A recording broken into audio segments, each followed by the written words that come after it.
എല്ലാവർക്കും വിനീത നമസ്കാരം. ശ്രീമദ് ഭാഗവതം നവമസ്കന്ധമധ്യായം 4 ശ്ലോകം 20, 21, 22, 23 4 ശ്ലോകങ്ങൾ ഇന്ന് നമുക്ക് നോക്കാം. ആ അംബരീഷ മഹാരാജാവിന്റെ ആ ഭക്തി, എല്ലാ ഐശ്വര്യങ്ങളുടെ നടുക്കും അദ്ദേഹം ഭഗവാനെ തന്നെ ചിന്തിച്ച് ഭഗവത്പാദത്തിലെല്ലാം സമർപ്പിച്ച്, എന്നാലോ ആ അദ്ദേഹത്തിന്റെ രാജഭരണം വേണ്ടതുപോലെ ജനങ്ങളുടെ ഇതിനനുസരിച്ച് എല്ലാ ആചാര്യന്മാരുടെയും ഉപദേശം അനുസരിച്ച് വേണ്ട പോലെ ചെയ്തു എന്നാണ് പറയുന്നത്. ആ രാജ്യം അങ്ങനെ സമ്പൽ സമർത്ഥമായി. പക്ഷെ മനസ്സ് എപ്പോഴും ആ ഭഗവത് പാദാരവിന്ദങ്ങളിൽ തന്നെ. നേത്രങ്ങള് അദ്ദേഹത്തിന്റെ ഭഗവാന്റെ ദർശനത്തെ കൊണ്ട് ഇങ്ങനെ പുണ്യമായിട്ട് കഴിക്കും. ശ്രോത്രങ്ങൾ കൊണ്ട് ഭഗവാന്റെ കഥകൾ കേൾക്കുന്നു. പാദങ്ങൾ കൊണ്ട് ഭഗവാന്റെ ക്ഷേത്രങ്ങളിൽ പ്രദക്ഷിണം വയ്ക്കുന്നു. നാസിക അദ്ദേഹം ഭഗവാന്റെ തുളസീഗന്ധം ആസ്വദിച്ചു കൊണ്ടിരിക്കുന്നു. അങ്ങനെ ഓരോ അംഗങ്ങളും ഭഗവാനിൽ തന്നെ സമർപ്പിച്ച് അങ്ങനെ ജീവിക്കുന്ന ആ മഹാരാജാവ്. അതുപോലെ എല്ലാവർക്കും ഇങ്ങനെ സാധിക്കില്ല. ശരിക്കും നമുക്ക് ആലോചിച്ചറിയാം, ഇതുപോലൊരു ഭക്തൻ വേറെ ആരും ഉണ്ടാവില്ല അല്ലെ. അത്രയ്ക്കാണ് ഉത്തമ ഭക്തൻ എന്നുള്ള ആ ഒരു യോഗ്യത സിദ്ധിച്ച ആളാണ് അംബരീഷ മഹാരാജാവ്. പറയുന്നു, ഭഗവാന്റെ വിഗ്രഹങ്ങളെയും ക്ഷേത്രങ്ങളെയും കാണുന്നതിൽ കണ്ണുകളെ ഉറപ്പിച്ചു. ഭഗവത് ഭക്തന്മാരോടുള്ള ചേർച്ചയിൽ ശരീരത്തെ നിയമിച്ചു. ഭഗവാന്റെ പാദസമ്പർക്ക നിമിത്തം പരിഭൂതമായിരിക്കുന്ന ആ തുളസീഗന്ധത്തില് നാസികയെ സമർപ്പിച്ചു. ഇതൊക്കെയാണല്ലോ കഴിഞ്ഞ ശ്ലോകത്തിൽ പറഞ്ഞത്. ഇന്ന് പറയണു പാദങ്ങള് ഭഗവാന്റെ ക്ഷേത്രങ്ങളെ, വലിയ ക്ഷേത്രങ്ങളെ പ്രദക്ഷിണം വെച്ചുകൊണ്ട് അദ്ദേഹം ജീവിക്കുന്നു. ഭരധരം വിഷ്ണു ശശിവർണം ചതുർഭുജം പ്രസന്നവദനം സർവവിഘ്നോപശാന്തയേ കൃഷ്ണായ വാസുദേവായ ഹരയേ പരമാത്മനെ പ്രണതക്ലേശനാശായ ഗോവിന്ദായ ഗണപതയേ നമഃ. സംസരസ്വത്യേ നമഃ. ഓം ഗുരുഭ്യോ നമഃ. ഓം നമോ ഭഗവതേ വാസുദേവായ. ഓം നമോ ഭഗവതേ വാസുദേവായ. ശ്ലോകം 20. പാദോ ഹരേ ക്ഷേത്രപദാനുസർപ്പണേ ശിരോ ഹൃഷീകേശപദാഭിവന്ദനേ കാമം ച ദാസ്യേന തു കാമകാമ്യയ യഥോത്തമശ്ലോകജനാശ്രയാ രതി. ഹരേ, ഹരിയുടെ ക്ഷേത്രപദാനുസർപ്പണേ, ക്ഷേത്രങ്ങളുടെയും സ്ഥാനങ്ങളുടെയും നിരന്തര സഞ്ചാരത്തിൽ പാദൗ ചകാര, പാദങ്ങളെ നിയമിച്ചു. ഋഷികേശ പദാഭിവന്ദനെ, ഈശ്വരന്റെ പാദവന്ദനത്താൽ ശിരച്ചകാര, ശിരസിനെ ഏർപ്പെടുത്തി. കാമം തു, കാമത്തെയാകട്ടെ ദാസ്യ ചകാര, ദാസ്യത്തിൽ സമർപ്പിച്ചു. കാമകാമയാ നതു, കാമകാമ്യം കൊണ്ടല്ല.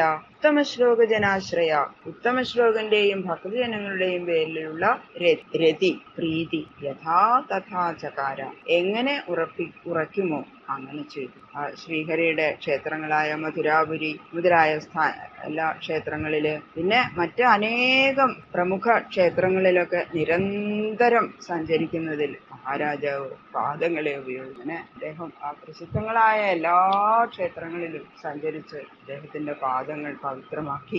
ഇന്ദ്രിയങ്ങൾക്ക് വിഷയമല്ലാതിരിക്കുന്ന ഈശ്വരനെ നമസ്കരിക്കുന്നതിൽ ശിരസിനെ ഉപയോഗിച്ചു. ശിരസ്സു കൃഷ്ണനിൻ കഴൽത്താരിൽ നമസ്കരിച്ച് അനുഗ്രഹമണിഞ്ഞുമിന്നണം പദങ്ങൾ മാരുദേശനിൻ പദങ്ങളും അരുൾ പുരീശ, പദങ്ങളും അരുൾ പുരീശ നിന്നെത്താൻ പ്രദക്ഷിണം ചെയ്തു സുരക്ഷ നേടണം എന്ന് ഒരു ഭക്തൻ പാടിയിട്ടുണ്ട്. അതുപോലെ മനസ്സു മോഹന മഹസ്സായ നിന്മൈ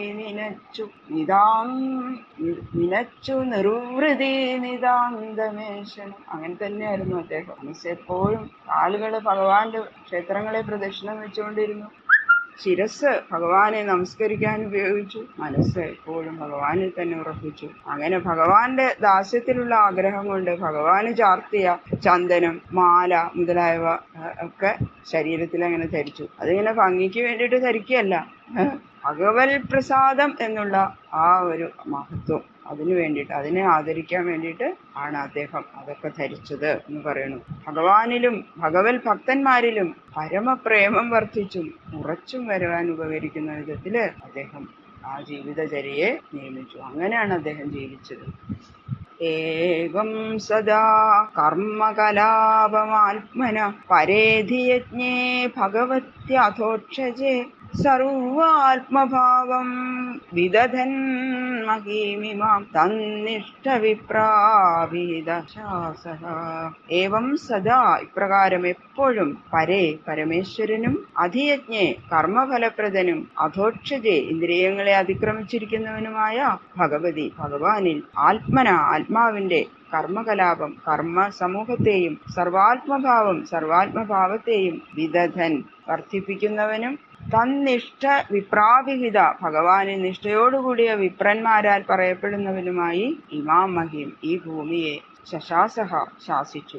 ഇപ്രകാരം ഇങ്ങനെ എല്ലായ്പ്പോഴും സർവേശ്വരനും സർവകർമ്മഫലപ്രദനും ഇന്ദ്രിയങ്ങളെ അതിക്രമിച്ചിരിക്കുന്നവനുമായ ആ ഭഗവാനിൽ രാജാവ് എന്ന നിലയിൽ തനിക്ക് നടത്താനുള്ള സകല കർമ്മങ്ങളും ഭഗവാനിൽ സമർപ്പിച്ചുകൊണ്ടാണ് അദ്ദേഹം രാജഭരണം നടത്തിയത്. സകല വേണ്ട പോലെ എല്ലാം രാജ്യം ഭരിച്ചു അദ്ദേഹം. ആ ഭഗവാൻ ഏകം തന്നെ സർവസ്വരൂപനായി വിളങ്ങുന്നവൻ ഭഗവാൻ തന്നെയാണ്.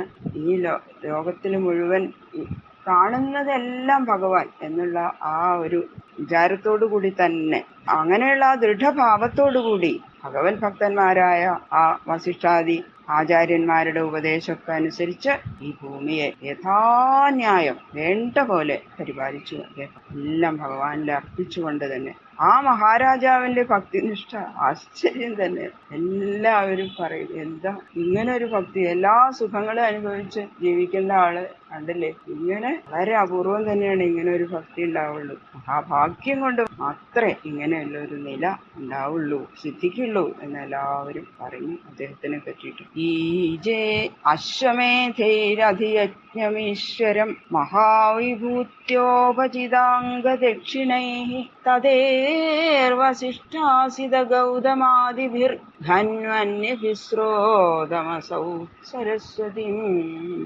മഹാവിഭൂത്യ മഹത്തായ ഐശ്വര്യത്താൽ ഉപചിതാംഗ ദക്ഷിണൈഹി വർദ്ധിപ്പിക്കപ്പെട്ട അംഗങ്ങളോടും ദക്ഷിണകളോടും കൂടിയവയും വസിഷ്ഠാ അസി ഗൗതമാദിഭി വസിഷ്ഠൻ അസിതൻ ഗൗതമൻ മുതലായവരാൽ തതൈഹി വിസ്തരിക്കപ്പെട്ടതുമായ അശ്വമേധങ്ങൾ കൊണ്ട് അസൗ ഇദ്ദേഹം ധന്വനി മരുഭൂമിയിൽ സരസ്വതീം അഭിസ്രോതം സരസ്വതീ നദിക്ക് അഭിമുഖമാകും വണ്ണം അധിയജ്ഞം യജ്ഞഫലദാതാവായ ഈശ്വരനെ ആരാധിച്ചു. ഇത്രയും മഹത്തായ ഐശ്വര്യം, ആ ഐശ്വര്യം ഇങ്ങനെ വർദ്ധിച്ചു വരികയാണ് ഇദ്ദേഹത്തിന്റെ ആ പ്രവൃത്തി കൊണ്ട്. ഭഗവാൻ ഇങ്ങനെ ഐശ്വര്യം ചൊരിഞ്ഞു കൊടുക്കുകയാണ്. അങ്ങനെ ഐശ്വര്യം വർദ്ധിപ്പിക്കപ്പെട്ട അംഗങ്ങളോടും ദക്ഷിണകളോടും കൂടിയ അനേക അശ്വമേധങ്ങൾ കൊണ്ട് സർവകർമ്മഫലദാതാവായ ഈശ്വരനെ ആ മഹാരാജാവ് പൂജിച്ചു. ഐശ്വര്യം വർദ്ധിക്കുന്നതോറും അദ്ദേഹം അശ്വമേധയാഗങ്ങള് അനേകം അശ്വമേധയാഗം അദ്ദേഹം ചെയ്തു എന്നാ പറയുന്നത്. അങ്ങനെ ഭഗവാനെ അദ്ദേഹം പൂജിച്ചു.